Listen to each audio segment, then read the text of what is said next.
Hello, Alan Creek. Hello, Alan Creek. Uh, How we doing? You were learning how to publicly speak like Yes. a couple times ago. Hello.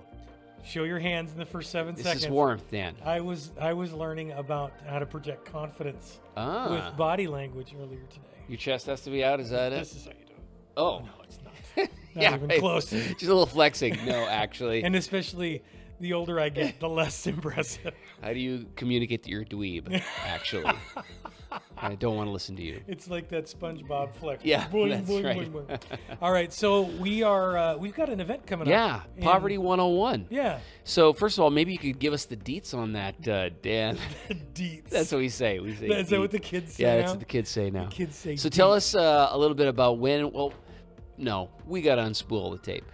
What is Poverty 101? That is a great question because it sounds like, based on the title, like, here's how to be poor. Yeah, that's Right? right. This is how you 101. can It's, be a the, poor it's the person. introductory lessons on Yeah. how to be poor. You want to be poor. No, this is about educating the rest of us who live, I think most people would fit somewhere into a Not poverty stricken. Yeah, it's somewhere into a middle class bracket, maybe Mm-hmm. lower middle class, or maybe towards the top end. But most people in Yeah. Snohomish County aren't rich, Right. and most of us don't struggle with poverty. Yeah. So most of us are somewhere in the middle. This is a class to help us understand the causes of poverty Mm-hmm. and how we can, in our different settings, interact. So why do I need this? Because, I think maybe I know everything I need to know about poverty. There are poor people. I should probably be nice to them. Right. End of story. End of story. Yeah. Tell me, it takes me beyond that, Yeah, it I'm does. assuming. It Why do I does. need to go beyond that? I mean, Well, I think because, we've both taken the class, right? Yeah. This has been a couple of years ago, Yeah. pre-pandemic. We took it. And we're excited to host it again at Allen Creek because I think, and feel free to share what you got, but, I would consider myself an open-minded person. This is funny because everyone thinks they're open-minded, right? Everyone and thinks has a great sense of humor. Everyone thinks they have a sense of humor, good taste, and are open-minded. Yeah. But not everyone is. And this was a challenge for me that I thought I was open-minded about poverty, and what it revealed to me was that there are things I had been prejudiced about.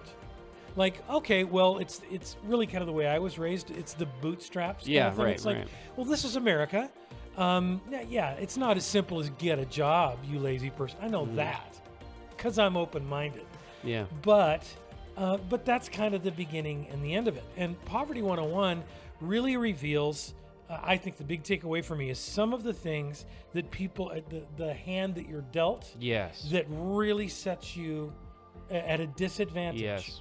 And how certain systems work that can keep you in a state of disadvantage. Yeah. And how we should adjust our thinking when interacting with poverty and with people who are experiencing poverty. Yeah. So it really it popped a couple of bubbles for me. Right.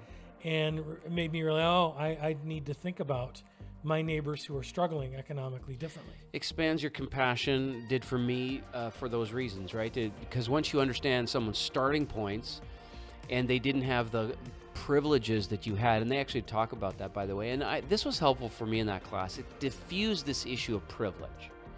Because privilege, I think we get our hackles up about it if we're perceived to be a person being judged because we have privilege. And then we go, I'm defensive. Well, I worked for what I have. work for a guy. Yeah. Okay, and what it just totally popped that bubble. It said, you know what? There are some things that you have that you didn't earn or deserve. It's just they were gifts given to you, and these things are wonderful, and they should be shared. So it diffused some of the judgmentalism. You have privilege. You shouldn't have privilege. It was the exact opposite. At the end of the class, I thought, privilege is for everyone. Everyone should be privileged. Privilege is awesome. And that was a real flip of the narrative. The narrative is when you feel like, the social justice warriors are after you, that they're after you to not be privileged. But the end of Poverty 101 is like, no, privilege is a wonderful thing. It's a gift. Most of it undeserved by circumstances beyond your birth. We would say by divine providence. Sure. And therefore it should be shared. And it was also, it's a confirmation of our Christian worldview on so many levels, because our Christian worldview automatically, if we lived it, bequeaths privilege. For example, if we live by the Christian sexual ethic, we would bequeath privilege. And the people who are living in poverty often don't have some of those. They didn't have the benefit of two biological parents in the home in a low conflict marriage, for example. Right. And they didn't speak the language that everybody speaks, or whatever it is. So some of those things are just, you get a new appreciation for the privilege you got, that it was built into you in part by some of the habits that you're learning, and that wouldn't it be great if we could share it to those people who haven't had those? Yeah.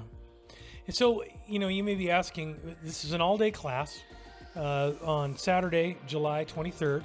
And if you click down here on this link. It's right here. It's Rick's favorite thing.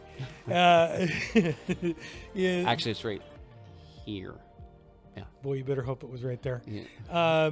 Then you can register. It is free. There's lunch. And this, we've got... Free? Free. There's half of the seats are reserved for Allen Creek folks. So if you're an Allen Creeker, here's the deal. You go, well, why do I need this?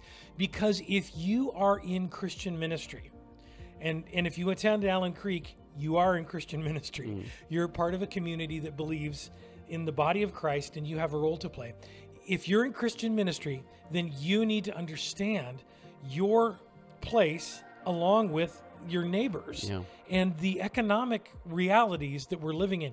It will change how you approach your own ministry. Maybe you're feeling, you know, I think a lot of us are feeling kind of tired, you know, after the pandemic and all the conflict and everything.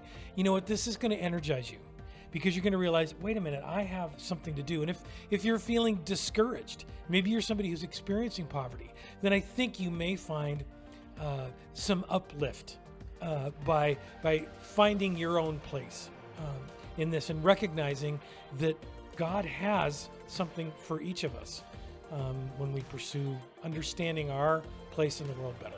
And if you're already doing things, like I know many Allen Creekers, they just kind of do a lot of their own personal work with the disadvantaged by their own initiative. This will hone what you're doing with understanding, and I think you'll really appreciate it. And finally, I would say it will help us build bridges too, in a time that's really divisive. And you know, some of the words we've used, just talking about privilege here as evangelical Christians, that's gonna make other evangelicals, just like you said, their hackles go up. Yeah. You know, and somebody who's maybe not a Christian, it's like, wow, wait a minute, you're gonna, right? Understanding, knowledge is always it's always a good thing. Yeah. So this is gonna do nothing but make you smarter, and that's good in reducing conflict. Yeah. In our culture. So when is it happening again? It is July 23rd. Click down here, Eventbrite. Click there to register. You'll be provided lunch, no cost, right here at the Allen Creek building, starting at 9 a.m. Be sure to register. We'd love to see you here. Meet some great people too. Yes. John Hull and Sylvia Anderson from Everett Gospel Mission. Like they're top shelf. They're top. Like right at the top. Absolutely top drawer. Top shelf? Top shelf. Top drawer. They both work. Top hat? Bottom shelf is bad. Bottom shelf is bad. It hurts my back. Because I'm old. That's why it's bad.